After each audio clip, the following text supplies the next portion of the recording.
앞서 미국이 좋지 못했어요. 그러다 보니까 미국의 영향이 국내에도 끼칠 가능성이 높아졌다라고 생각을 하시면 될 것 같습니다. 일단은 지난주 리뷰를 확인을 해 보시게 되면 8,000포인트까지 올라가는 모습을 보여주었습니다. 지난 3월 미국과 이란의 전쟁 발발 이후 변동성이 최고조에 달았다라고 얘기를 하고 있고요.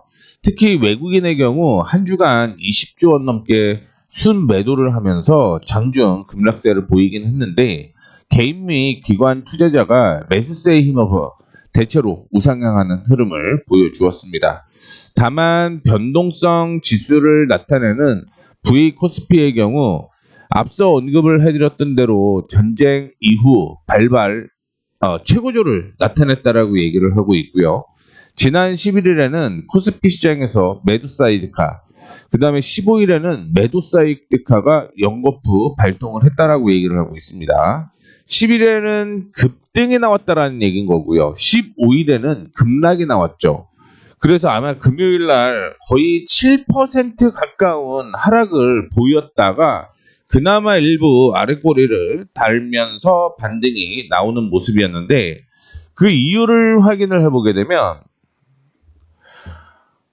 중동 전쟁, 삼성전자 파업 같은 리스크가 지속이 되면서 우려가 커진 상황에서요. 청와대 정책실장의 국민배당금 발언까지 겹치게 되면서 외국인 쪽에서 매도폭이 커졌다라고 생각을 하시면 될 것 같습니다. 거기에 반도체와 자동차가 시총을 많이 갖고 있죠. 그런데 이런 대형주 쏠림이 변동성을 키운 원인으로 지목이 된다라고 얘기를 하고 있고요. 거기에 우리는 알고 있죠. 주가 많이 올랐어라고 예상을 많이 하고 있는데 거기에 인플레이션 압력까지 발생을 하게 되면서 차익 실현에 촉매가 되었다라고 생각을 하시면 될 것 같습니다. 미국의 4월 소비자 물가지수인 CPI와 생산자 물가지수인 PPI가 모두 시장 예상치를 상회를 하게 되면서 물가 상승 압력이 고조가 되었고 결국 이는 시장금리 상승으로 이어졌다라는 거죠. 그러면서 미국 국채 10년물 금리가 심리적 저항선인 4.5%를 넘었고 일본 10년물 국채금리 역시 29년 만에 최고치를 기록을 했다라고 얘기를 하고 있는데 이 10년물 금리를 확인을 해보게 되면 10년 후에는 결국은 4.5%의 금리가 될 것이다라는 얘기인 거예요.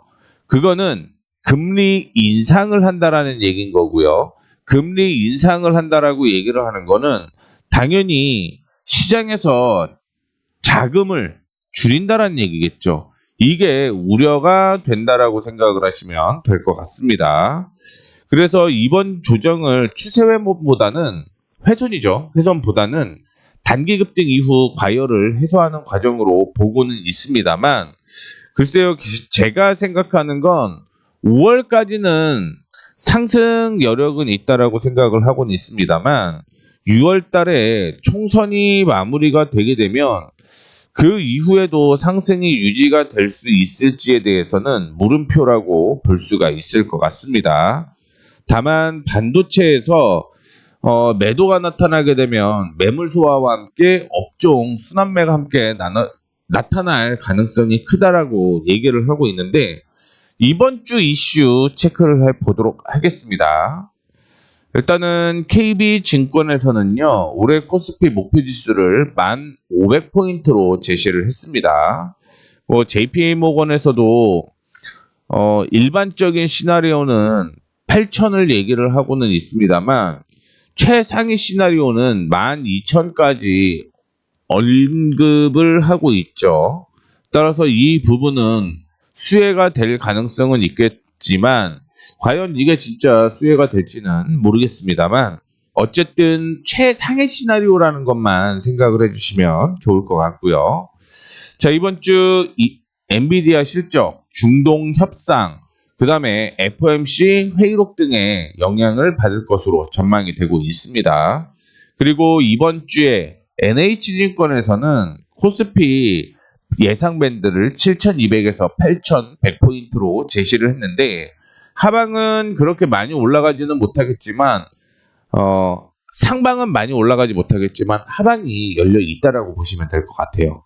그 이유가 뭐냐면 개인 투자자들이 신용 대출을 끌어다 써가면서 지수 하단을 받치고 있기 때문이다라고 볼 수가 있을 것 같은데, 코스피가 급락을 할 때마다 급반등이 나올 때는 결국은 개인 투자자들의 신용 대출이라는 의미로 해석을 하시면 될 것 같습니다.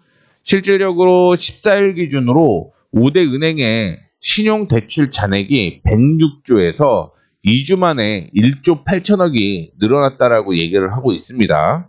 그래서 시장의 흐름을 확인을 해보게 되면 대부분의 이 신용이 증권시장으로 유입된 것으로 보고 있습니다.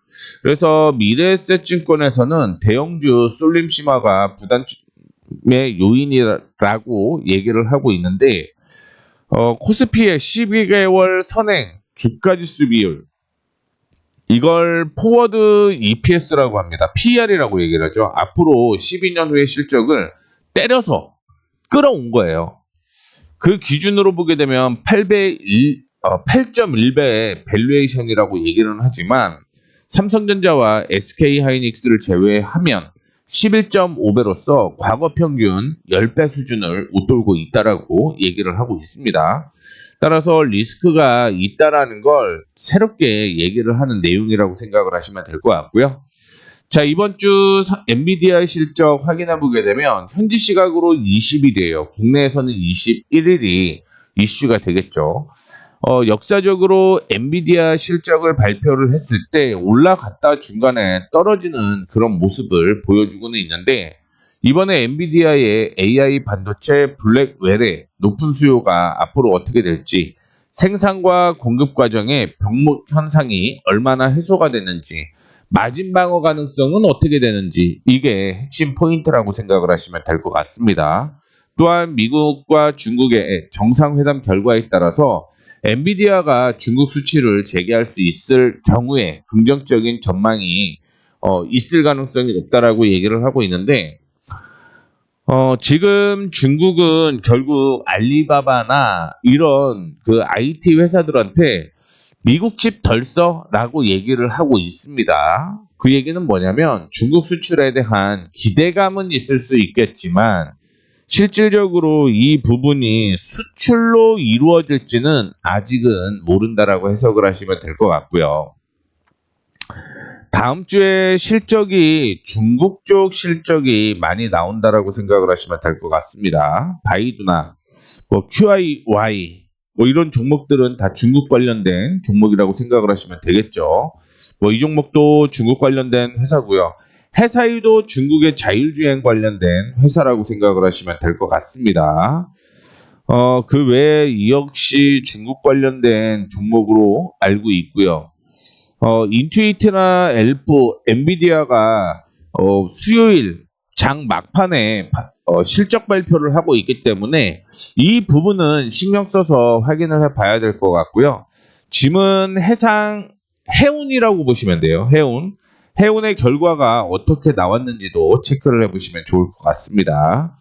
그 다음에 니오도 역시 중국 전기차 회사이기 때문에 중국의 실적 발표가 지속 이어질 가능성이 높다라고 생각을 하시면 될 것 같고요. 나머지는 딱히 볼만한 거는 그나마 카바가 음식료 업종이거든요. 음식료. 요 부분을 확인을 해봐야 될 것 같고요. 엑셀에너지도 역시 이슈가 좀 될 가능성이 높다라고 생각을 하시면 될 것 같습니다. 나머지는 딱히 볼만한 이슈는 없었다라고 생각을 하시면 될 것 같아요. 결국은 목요일날 엔비디아가 어떤 결과를 발표를 하냐에 따라서 국내 증시의 방향이 바뀔 가능성이 높다라고 생각을 하시면 되겠죠. 왜냐하면 SK하이닉스와 삼성전자가 결국은 엔비디아에 납품을 하고 있기 때문에 이 변화에 따라서 삼성전자와 SK하이닉스의 분위기가 바뀔 가능성이 높다는 거 참고해 주시면 좋을 것 같고요. 그 외에는 지정학적 리스크죠. 미중정상에서 결과가 그렇게 좋지는 못했어요. 그래서 향후에 이란과 협상을 어떻게 끌고 갈지도 주요 관전 포인트인데, 전쟁발 물가 상승 압력이 커진 만큼 호르무즈 해협 통행 재개 여부가 관심이 집중이 되고 있다라고 보시면 될 것 같습니다. 중국이 사실상의 중재에 나선다라고 얘기를 하는데 뭐 얼마나 적극적으로 나설지에 대한 여부가 중요하다라고 보시면 될 것 같고요. 종전은 빠르게 되지는 않을 것으로 보이고 있습니다. 결국은 원전 문제를 해결해야 되는데 원전 문제를 어느 누구도 포기를 하지 않아요. 그렇기 때문에 뭐 종전은 하고 실질적으로 휴전 상태라고 보시면 될 것 같고요. 종전이 되기 위해서는 꽤 오랜 시간이 걸릴 것이다라고 보고 있습니다.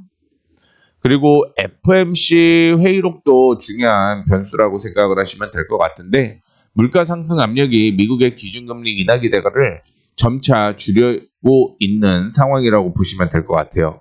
거기에다가 더 큰 악재는 인상 가능성까지 확산하고 있는데 지난달 기준금리는 동결입니다. 다만 연준 12명 중에서 3명이 금리율 동결에는 찬성하면서도 완화 편형 문구 유지에는 반대한 것으로 알려졌다라고 얘기를 하는 건 금리 인상에 대한 이슈가 나왔다라고 생각을 하시면 될 것 같습니다. 실질적으로 어떤 의견이 와갔는지 혹은 들렸는지가 관전 포인트라고 생각을 하시면 될 것 같고요. 그 다음날 즉 엔비디아 실적이 발표가 되면 이걸로 인해서 모멘텀이 있어야 될 삼성전자가 총 파업이 있다라고 하면 당연히 약재가 될 가능성이 높다라고 생각을 하시면 될 것 같죠. 그래서 유안타증권은 이 삼성전자의 파업이 주가에 이미 선반영되어 있다라고 얘기는 하고는 있지만 결국은 심리 문제가 어떻게 해결이 되는지가 중요한 포인트라고 생각을 하시면 될 것 같고요. 정부에서 진짜 21일 날 파업을 하게 되면 긴급 조치가 발생을 할지에 대한 여부도 중요할 것으로 보이고 있습니다. 그 외에 정책 자금도 중요한 포인트 중에 하나라고 생각을 하시면 될 것 같은데 정부 주도의 국민성장 펀드가 22일부터 일반 투자자 대상으로 판매에 들어갑니다.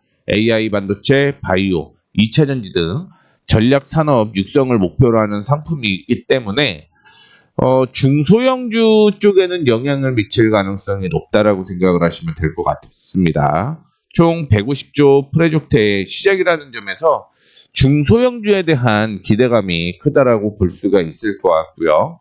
그 다음에 경제지표 보게 되면 중국 실물 지표라든가 제조업 서비스업 지표도 확인을 해봐야 될 새로운 변수라고 생각을 하시면 될 것 같습니다.